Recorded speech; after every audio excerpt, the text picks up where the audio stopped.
ইবাদত করত।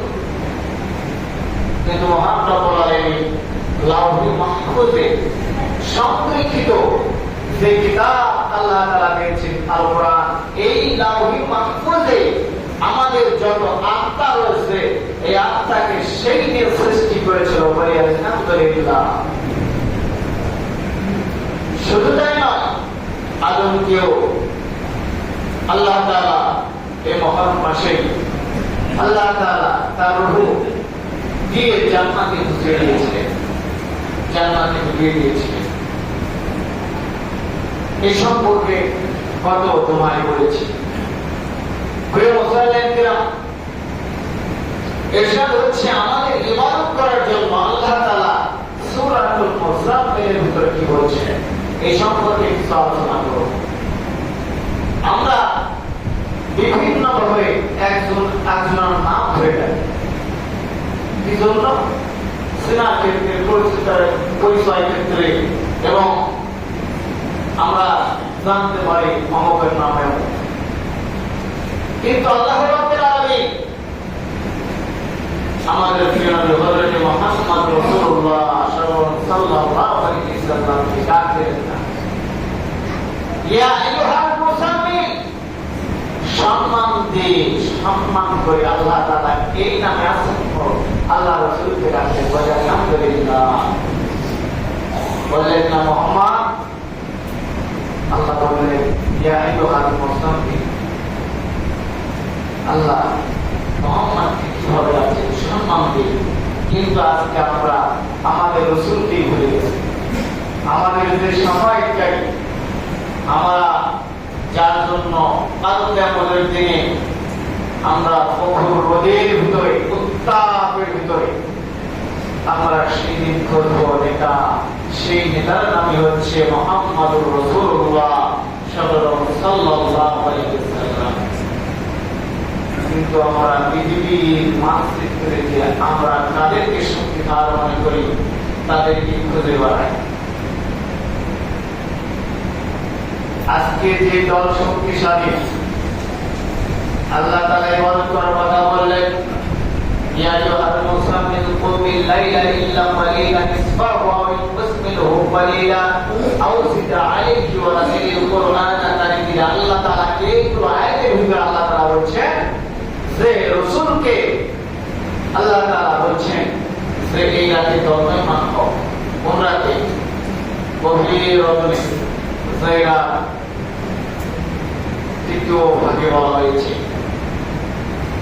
মধ্যম রাতে কিছু পার হয়ে গেলে তৃতীয় রাত বলা হয়, দ্বিতীয় রাত শেষ, রাত 2, 2:30, 3 এরকম রাত্রে আল্লাহ রাসূলকে আল্লাহ তাআলা বলছেন এই জন্য ইবাদত করার জন্য। আল্লাহ তাআলা বলছেন শুধু ইবাদত আমাদের নবী করবেন তাই নয়, কিয়ামত পর্যন্ত যতদিন পৃথিবী থাকবে ততদিন মুসলমানেরা এই আমল করবে। বলে আলহামদুলিল্লাহ। তাফসীরকাররা বর্ণনা করেছেন যে আয়াতের গভীর কথা রাসূল আকরাম সাল্লাল্লাহু আলাইহি ওয়াসাল্লামকে যে কথা মহান রব্বুল আলামিন বলেছেন, এই কথা অত্যন্ত গুরুত্ব সম্পন্ন। যেই রাতের কথা আল্লাহ তাআলা বললেন, এই রাতে কোন ব্যক্তি কোন মুসিবতে পড়ে গেছেন, এমন অবস্থা এই রাতে তৃতীয় অংশে যদি উঠে নামাজ আদায় করে আল্লাহ তাআলা তার দোয়া কবুল করে তথা আল্লাহ তাআলা তার সকল বিপদ থেকে রক্ষা করে। বলে আলহামদুলিল্লাহ। কিন্তু বাবা, আজকে আমরা দিন ভুলে গেছি, ইসলাম ভুলে গেছি, রাসূলকে ভুলে যাচ্ছি। আমরা বর্তমান সময় দেখেন খেলা এসেছে, কয়টার সময় খেলা হবে? রাত 2টা না 3টা। আমাকে একজন জিজ্ঞাসা করতেছে যে হুজুর খেলা আপনি দেখেছেন? আমি বললাম না তো। কয় খেলা আজকে 2টার সময় আছে, আজকে 2টার সময় খেলা দেখবো। তাই বললাম নামাজ পড়ছো তুমি? আজকে নামাজ হয়েছে? কয় এসে নামাজ তো করা হয়, মাকেও নামাজ পড়েছে যেতে না। এই নামাজের খবর তোমার কাছে না, খেলা খবর দুঃখজনক। রাসূল আকরাম সাল্লাল্লাহু আলাইহি ওয়াসাল্লাম বর্ণনা করেছেন কিয়ামতের আলামত শুনেন। আল্লাহ পাক বলেছেন যেই সময় মানুষ খেলাধুলা নিয়ে মগ্ন থাকবে এই সময় তোমরা বুঝে নেবে, হে মুমিনেরা তোমরা বুঝে নেবে, এই সময় কিয়ামতের একটা আলামত। যে সময় খেলাধুলা নিয়ে মানুষ পাগল থাকবে, এই সময় কিয়ামতের একটা আলামত সংঘটিত হচ্ছে। এটাই মানুষের বর্তমান সময় শিখাচ্ছে। হয়তো আপনারা শুনেছি, কিন্তু বর্তমানে দেখতেছেন এটাই হলো কিয়ামতের আলামত। আলামতের মধ্যে একটা নামাজ নাই, কিচ্ছু নাই।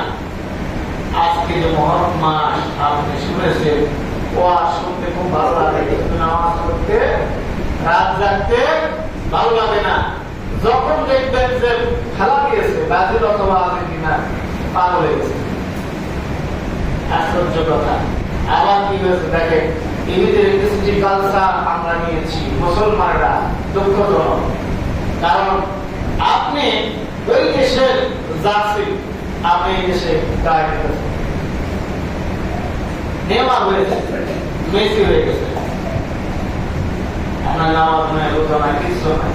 একটা বার ভেবেছেন ইহুদি এবং খ্রিস্টান, আল্লাহ রাসূল বলেছেন আশাদুন নাস, ইহুদিরা কখনো মুসলমানের বন্ধু হতে পারে না। আল্লাহ তাআলা বলছেন ইহুদি, খ্রিস্টান, বৌদ্ধ, নাসারা এরা ইসলামের দুশমন এবং মুসলমানের শত্রু। কিন্তু আজকে মুসলমান তাদেরকে নিয়ে আমরা উৎসাহ পেতে যাচ্ছি। কিন্তু একটা অবস্থা বলছেন আপনার ঈদের সময় ওই দেশে তাকবিরা আসবে, নিয়মের ডাক দিলে আপনার ঈদের সময় আসবে, আপনার আমার টাইম আছে আপনার। কিন্তু মুসলমান হয়ে কামনে আপনি এভাবে আল্লাহ না, রাত 2টা 3টা 4টা আপনার সময় চলে যাচ্ছে। আল্লাহ তাআলা বলেছেন ওয়ারাতিলিল কুরআনা তারতিলা, গভীর রাতে আল্লাহ বলেছেন যত পরিমাণ কোরআন পড়া যায় আল্লাহ তাআলা তত পরিমাণ আপনার আমলনামায় সওয়াব নির্ভর করে হয়। সুবহানাল্লাহ।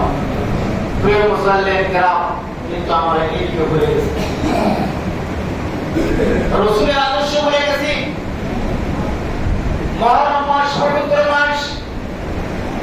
আব্বাস রাদিয়াল্লাহু তাআলা আনহু মধ্যে বর্ণিত, তিনি বলেন রাসূল আকরাম সাল্লাল্লাহু আলাইহি সাল্লাম বর্ণনা করেছেন, সাহাবায়ে কেরামদেরকে নিয়ে বসে আছেন।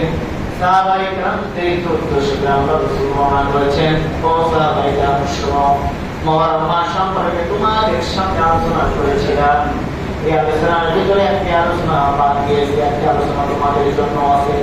রাসূল আকরাম সাল্লাল্লাহু আলাইহি সাল্লাম যখন বললেন, ওই সময় সাহাবায়ে কেরাম বললেন, ইয়া রাসূলুল্লাহ আপনি বলতে পারেন।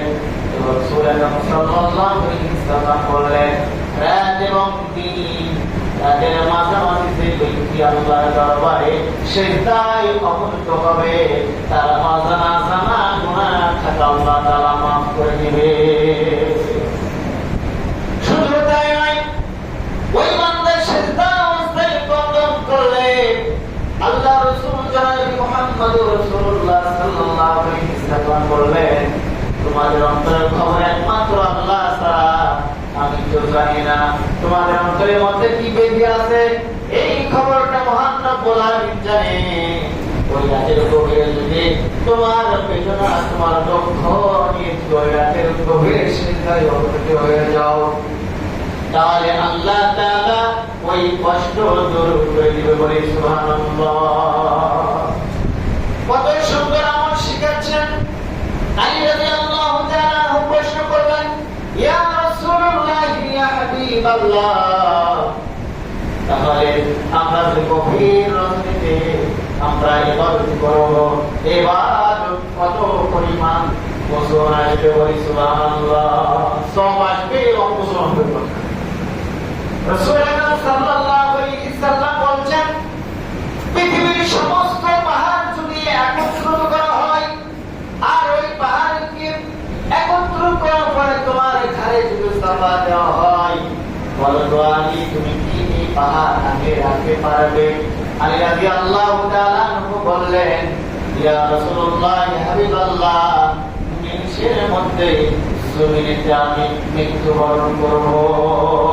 রাসূল আকরাম সাল্লাল্লাহু আলাইহি সাল্লাম বললেন, এমনি করে এমন ওজন আল্লাহ বাড়িয়ে দিবেন সওয়াবে, যে পৃথিবীর জমিনেতে এত ওজন হয় না। বলি সুবহানাল্লাহ।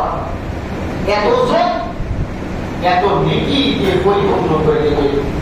সেই মহরম মাসকে আমরা উপেক্ষা করে আমরা এই যে আজকে যে দিন জুমার দিন আমরা এসেছি, আমরা যে ইবাদত বন্দেগী বাসত্ব করব, এই দিনে বড় বড় এই দিকগুলো আল্লাহ তাআলা আমাদেরকে তুলে ধরেছেন। রাসূল আকরাম সাল্লাল্লাহু আলাইহি ওয়াসাল্লাম বর্ণনা করেছেন যে পৃথিবীতে যত সংগঠিত হয়েছিল আমাদের যে রূহ, আলাস্তু বিরাব্বিকুম, আল্লাহ তাআলা রূহকে সৃষ্টি করে বলেছিল আমি কি তোমাদের প্রভু নই?